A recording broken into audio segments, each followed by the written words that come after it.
प्रिय मित्रों, सत्संग किसे कहा जाता है? आज सत्संग के प्रभाव का हम वर्णन करेंगे। सत्संग का अर्थ होता है जिसके हृदय में सत्यता या सत्य के भावना भरी हो या विवेक से पूर्ण हो, वही सत्संग कर सकता है। जिस सत्संग में सत्य असत्य की पहचान नहीं है, वह सत्संग नहीं है। जिस सत्संग में मान बड़ाई पक्षपात होता है, वह भी सत्संग नहीं है।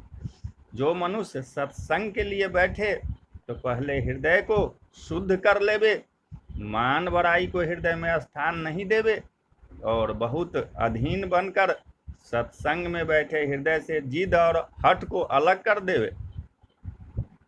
सत्संग में जो विषय उठे उस पर दृढ़ विचार करे और जायज और नाजायज को समझे। यह हृदय में नहीं समझे कि ये मेरा वचन काट रहा है। जायज को जायज माने और नाजायज से अलग रहे, यही सत्संग है। सत्संग में जितना मनुष्य बैठते हैं, उनका अपना अपना विचार अपने अपने ढंग से प्रकट करते हैं। सबों को बुद्धि या ज्ञान एक सा नहीं होता और सब मनुष्य सब विषय का जानकार नहीं होता। इसलिए सत्संग द्वारा जिन मनुष्य को जिन विषय की कमी रहता है, वह पूरा हो जाता है। आइए कथा कहते हैं कि किसी नगर में एक धनी मानी सेठ था। उनको ऐश्वर्य की कोई कमी नहीं थी, मगर उसके पास एक ही लड़का था। उसका नाम मोहन था। ज्यादा लाड़ प्यार के कारण बच्चे से लड़के की बुद्धि बुरे लड़कों की सत्संग के कारण बिगड़कर पतित हो गया। रोज मोहन बुरे लड़के के साथ रहकर जुआ वाले, मद मांस का सेवन करना और वेश्या का संग रहकर धन को पानी की तरह बर्बाद करने लगा। यह सब देख माता पिता उनको समझाने का कोशिश किए पर सफल नहीं हुए। इस कारण माता पिता बहुत चिंता में पड़कर कमजोर होने लगे। चिंता के कारण माताजी का पहले स्वर्गवास हो गया और पिता की भी हालत चिंताजनक रहने लगी। कुछ दिनों के बाद पिता भी मृत्यु शैया पर आकर लेट गए। कुछ दिनों के बाद उनकी मृत्यु निकट आ गई। लोगों ने मोहन को समझाया और कहा कि तुम्हारा पिता मर रहा है, अंतिम सांसें चल रही है, उनसे जाकर मिलो। लोगों ने पकड़कर पिता के पास ले आया मोहन को। पिता मृत्यु शैया पर लेटा था। लोगों ने कहा, पुत्र सामने खड़ा है, आप इनको कुछ कहना चाहते हैं? सेठ बोला, अब तो हमारा अंतिम सांस चल रहा है, बोलने की शक्ति नहीं है। सामने आओ। लड़का सामने आकर खड़ा हो गया। लड़का के तरफ मुंह कर आंखों से उनको आंसू बहने लगे। वह बोला, पुत्र अब हम क्या कहें? जाओ, बस्ती में जो भले विचार वाले सच्चे मनुष्य और साधु हैं, उनका तुम सत्संग करना। जो वह कहे उनके कहे अनुसार कार्य करना। इतना कहकर सेठ चुप हो गया। कुछ दिनों के बाद सेठ जी की मृत्यु हो गई। मोहन ने पिता का अंतिम संस्कार किया और अंतिम संस्कार करके खुद घर का मालिक बन गया और धन संपत्ति को बुरे तरीका से नाश करने लगा। कुछ दिनों के बाद उनकी पत्नी ने देखा कि मेरा पति कुल संपत्ति को नाश किए जा रहे हैं। वह अपने पति को समझाई कि हे प्राणनाथ, आपके माता पिता ने बहुत परिश्रम द्वारा संपत्ति एकत्र किए थे, आप उसे पानी की तरह बहा रहे हैं। यह काम आप अच्छा नहीं करते हैं। आपको पिताजी मरने समय क्या कहा गए? आप उनकी बातों को कुछ भी नहीं विचारे। मोहन बोला, पिताजी तो कुछ नहीं कहे, लेकिन इतना बोले थे कि सच्चे विचार वाले साधु के साथ संगत करना। पत्नी बोली, बस ठीक है, आप पिता की वचन को पालन करें। इस बस्ती में एक साधु हैं, उनके यहाँ जाकर आप कुछ दिन संगत कीजिए। इतना वचन सुनकर मोहन सोचने लगा और मन में विचार करने लगा कि पिता की बात मानकर देखना चाहिए कि महात्मा जी कहते क्या हैं। पत्नी से बोला, अच्छा कल शाम में जाऊंगा। पत्नी ने भला बुरा बहुत कुछ समझाई। दूसरे दिन शाम में एक आदमी को साथ करके और उन महात्मा के पास अपने पति को भेजवाई। वह आदमी भी सच्चे विचार का था। दोनों मिलकर महात्मा के पास पहुंचा। महात्मा दोनों को देखकर बहुत आश्चर्य हुए। क्या बात है, क्या प्रथम दिन सेठ का लड़का मेरे पास आया है?